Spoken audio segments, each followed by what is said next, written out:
Docteur Dor, bonjour. Enchanté. On a le plaisir de vous retrouver à cette marche. Alors, quelle signification cette année? Vous savez que c'est une marche axée sur l'Europe. Concrètement, qu'est-ce que ça vous inspire? Écoutez, vous verrez, j'ai ici une banderole, vous la verrez tout à l'heure déployée, et nous parlons des droits de l'homme. Mais attention, nous pensons que les droits de l'homme ne sont rien. Ils sont même très dangereux s'il n'y a pas en eux les droits de Dieu. Parce qu'ils sont constamment bafoués, et surtout avec le respect de la vie. Parce que la volonté générale, je dirais, elle n'est pas la base, elle n'est pas le fondement de la morale. Il n'y a que le décalogue, il n'y a que la révélation pour le... Voilà.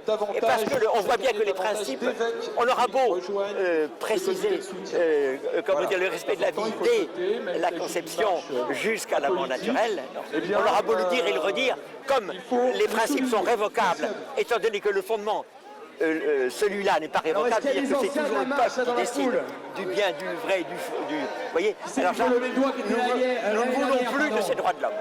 Assez de ces droits de l'homme sans Dieu, athée. Nous le voulons. Alors c'est ce qui est inscrit en 5 langues ici, en français, en anglais, en allemand, avec une chose. Je vais vous la chanter une fois, puis après vous allez tâcher de la prendre. Alors, docteur, on est au courant justement, vous allez organiser le 6 février, je crois, un rassemblement près du Grand Orient. Parlez-nous-en un peu, s'il vous plaît. Alors, nos lecteurs viennent. Voilà, très bien. Alors là, pour nous, c'est très intéressant parce que nous serons au cœur même, je dirais, de ce qui mine la société française et aussi le monde tout entier.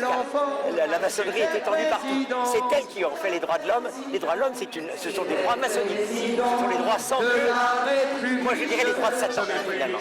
Donc, je dirais, nous sommes là au cœur même des ténèbres, en quelque sorte. Et nous prierons, on a de haine pour personne, vous pensez bien. Et alors, nous prions pour la conversion. Alors, leur conversion est la nôtre. Ce qui veut dire que leur conversion, c'est leur péché, c'est de s'écarter de Dieu, c'est ça leur péché. Et notre péché à nous, c'est de nous croiser les bras.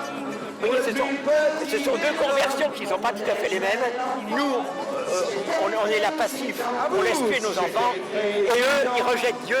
Alors, d'abord qu'ils le retrouvent. Nous prions pour ces deux, et nous prions pour tout le monde, bien entendu. Voilà. Merci beaucoup, docteur.